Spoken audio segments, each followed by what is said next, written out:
Mummy की जय हो। कौन है? जॉन हूँ। मैं कहती छोड़ो मुझे। क्यों? मुझे जानते नहीं हो।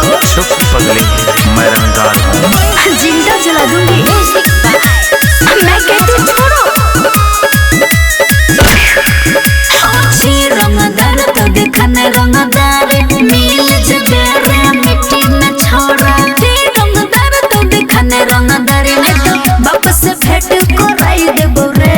चतुर बदर जब कराबे के छोड़िया तोरा संदूक में बंदूक सटाई देबोगे। तोरा संदूक में बंदूक सटाई देबोगे। तोरा संदूक में बंदूक सटाई देबोगे। हीरो पन्नी नई झारा रे छोरा तोरा सन सन कते लई गेले। हीरो पन्नी नई झारा रे छोरा ने तो मन से ठिकाना लगाए देबो रे। फुदुर फुदुर जब करबे के छोड़िया की करबे? तोरा संदूक में बंदूक सटाई देबोगे। तोरा संदूक में बंदूक सटाई देबोगे। तोरा संदूक में बंदूक सटाई देबोगे।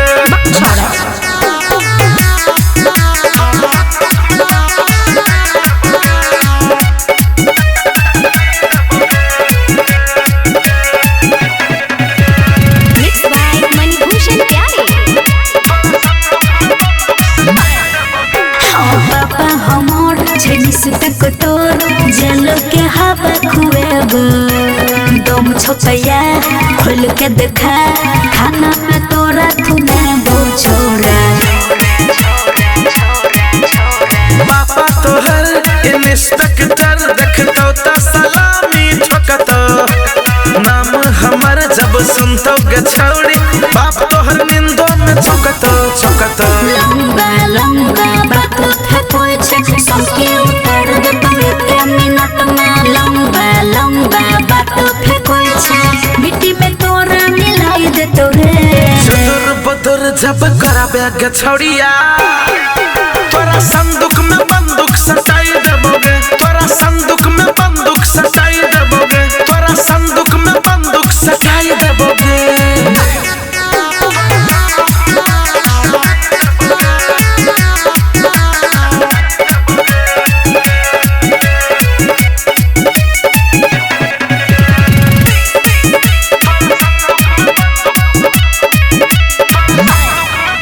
जवानी हमर ज्वालामुखी छुबे तो जल जेबे छोरे। ताको छे कथी टुकुर टुकुर ए बने तोरा रे कोरा कोरा। गाल तोहर गुलाबी गजान मजा ले थोड़ा थोड़ा। करने तो डर चल जाई है घर आज मैं एक बेर कोरा कोरा। काका के नाम से लगा डरोय छे फेंक दे तोर जबे धरती से ऊपर। काका के नाम से लगा डरोय छे चल जो ने तो पिट बाई देबो रे। चतुर बदर जब कराबे के छोड़िया तोरा संदूक में बंदूक